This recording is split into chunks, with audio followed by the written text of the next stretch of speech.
ಇತ್ತೀಚೆಗೆ ಚಳಿಗಾಲದ ಅಧಿವೇಶನದಲ್ಲಿ ನಿಮ್ಮೆಲ್ಲರ ಪ್ರಧಾನಮಂತ್ರಿಗಳಾದಂಥ ಮಾನ್ಯ ಶ್ರೀ ನರೇಂದ್ರ ಮೋದಿಜಿಯವರು ವಂದೇ ಮಾತರಂ ಗೀತೆಯ ವಿವಾದವನ್ನು ಎಳೆತಂದು ಜನಸಾಮಾನ್ಯರ ಹಣವನ್ನು ಪೋಲು ಮಾಡಿರುವುದಲ್ಲದೆ ಸಂಸತ್ತಿನ ಅಮೂಲ್ಯವಾದಂಥ ಸಮಯವನ್ನು ವ್ಯರ್ಥ ಮಾಡಿದ್ದಾರೆ.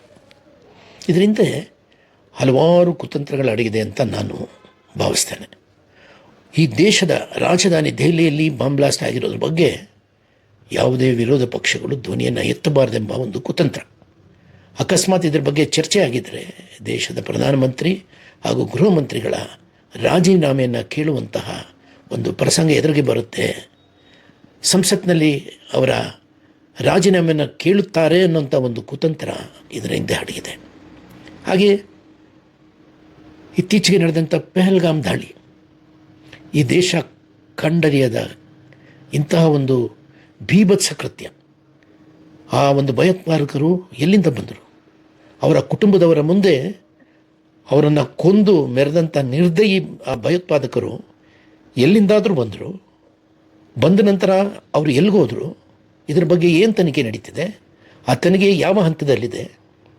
ಇಂತಹ ವಿಷಯಗಳನ್ನು ಪ್ರಶ್ನೆ ಮಾಡಿದರೆ ಈ ದೇಶದ ಪ್ರಧಾನಮಂತ್ರಿಗಳನ್ನು ಮತ್ತು ಗೃಹ ಮಂತ್ರಿಗಳ ರಾಜೀನಾಮೆಯನ್ನು ಕೇಳ್ತಾರೆ ಎಂಬ ಕುತಂತ್ರ. ದೆಹಲಿಯ ವಾಯು ಮಾಲಿನ್ಯ ಇವತ್ತು ಉಸಿರಾಡೋಕ್ಕಾಗ್ತಿಲ್ಲ. ದೆಹಲಿಯಲ್ಲಿ ಸಾವಿರಾರು ಜನ, ಲಕ್ಷಾಂತರ ಜನ ಈ ವಾಯು ಮಾಲಿನ್ಯದಿಂದ ಪ್ರತಿನಿತ್ಯ ಆಸ್ಪತ್ರೆಗಳಿಗೆ ಅಲೆದಾಡ್ತಿದ್ದಾರೆ. ನಾನೇ ಕಣ್ಣಾರೆ ಕಂಡಿದ್ದೇನೆ. ಯಾಕಂದರೆ ಇತ್ತೀಚೆಗೆ 15 ದಿನಗಳ ಕಾಲ ನಾನು ದೆಹಲಿಯಲ್ಲಿ ವಾಸ ಇದ್ದೆ.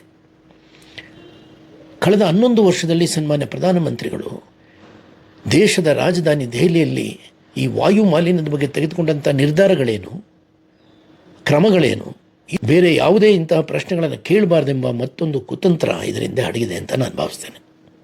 ಮನ ಕಲಕುವಂಥ ವಿಷಯ ಅದು. ಇಂಡಿಗೋ ಅವ್ಯವಸ್ಥೆಯಿಂದ ಅದೆಷ್ಟೋ ಮದುವೆಗಳು, ಅರೆತಕ್ಷತೆಗಳು ಗಂಡು ಹೆಣ್ಣಿಲ್ಲದೆ ನಡೆದಿದೆ. ಲಕ್ಷಾಂತರ ಜನ ತತ್ತರಿಸಿ ಹೋಗಿದ್ದಾರೆ. ಹಗಲು ರಾತ್ರಿ ವಿಮಾನ ನಿಲ್ದಾಣಗಳಲ್ಲೇ ವಾಸ ಮಾಡಿದ್ದಾರೆ. ಅವರಿಗೆ ದುಡ್ಡು ವಾಪಸ್ ಕೊಟ್ಟಿದ್ದಾರೋ ಇಲ್ವೋ, ಆದರೆ ಅವರು ಆ ಪ್ರಯಾಣ ಮಾಡದೆ ಆದಂಥ ಅನಾಹುತಗಳೇನು, ಇದು ಯಾರಿಂದ ಆಯಿತು? ಚಳಿಗಾಲದ ಸಂಸತ್ತಿನ ಅಧಿವೇಶನದಲ್ಲಿ ಪ್ರಶ್ನೆ ಮಾಡ್ತಾರೆ ಅನ್ನೋ ಭಯದಿಂದ ವಂದೇ ಮಾತರಂ ಗೀತೆಯ ವಿವಾದವನ್ನು ಎಳೆತಂದಿದ್ದಾರೆ ಅಂತ ಭಾವಿಸಬೇಕು. ಹಾಗೆ ವೋಟ್ ಚೋರಿ, BLOಗಳ ಸರಣಿ ಆತ್ಮಹತ್ಯೆಗಳು. ನಿನ್ನೆ ಮೊನ್ನೆ ನಾನು ಅದರ ಬಗ್ಗೆ ಬಂದಂಥ ಪತ್ರಿಕಾ ವರದಿ ಓದ್ತಿದ್ದೆ. ಸುಮಾರು 33 ಜನ BLOಗಳು ಆತ್ಮಹತ್ಯೆಯನ್ನು ಮಾಡಿಕೊಂಡಿದ್ದಾರೆ. EVM ದೂರುಗಳು, ಮತದಾನ ಶೇಕಡ ಮತ್ತು ಮತಗಳ ಲೆಕ್ಕಗಳಿಗೆ ಅಜಗಜಾಂತರ ವ್ಯತ್ಯಾಸ, ಸೋನಮ್ ವಾಂಗ್ಚುಕ್ ಬಂಧನ. ಇವತ್ತು ಬಹುಮುಖ್ಯವಾಗಿ ಡಾಲರ್ ಮೌಲ್ಯ 90 ರೂಪಾಯಿ ಗಡಿಯನ್ನು ದಾಟಿ 100 ರೂಪಾಯಿಗೆ ತಲುಪ್ತಾ ಇದೆ.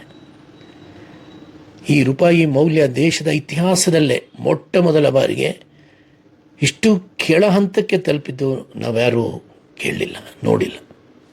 ಇದರಿಂದ ದೇಶದ ಅರ್ಥವ್ಯವಸ್ಥೆ ದಿಕ್ಕು ತಪ್ಪಿದಂತಾಗಿದೆ. ಇಂಥ ಒಂದು ಅತ್ಯಂತ ಗಂಭೀರ ವಿಷಯ ಇವತ್ತು ಸಂಸತ್ತಿನಲ್ಲಿ ಚರ್ಚೆಗೆ ಬಾರದೇ ಇರೋದಕ್ಕೆ ಬಹುಮುಖ್ಯ ಒಂದು ಕುತಂತ್ರ ಈ ಒಂದು ವಂದೇ ಮಾತರಂ ಗೀತೆಯ ವಿವಾದ. ದೇಶ ಎದುರಿಸ್ತಾ ಇರೋಂಥ ನೂರಾರು ಜ್ವಲಂತ ಸಮಸ್ಯೆಗಳ ಮಧ್ಯೆ ವಂದೇ ಮಾತರಂ ಚರ್ಚೆ ಸಂಸತ್ತಿನ ಕೇಂದ್ರ ಬಿಂದುವನ್ನಾಗಿ ಮಾಡಿ ದೇಶದ ಜನತೆಗೆ ಮೋಸ ಮಾಡಿದ್ದಾರೆ ಅಂತ ನಾನು ಭಾವಿಸ್ತೀನಿ. ಜೈ ಹಿಂದ್.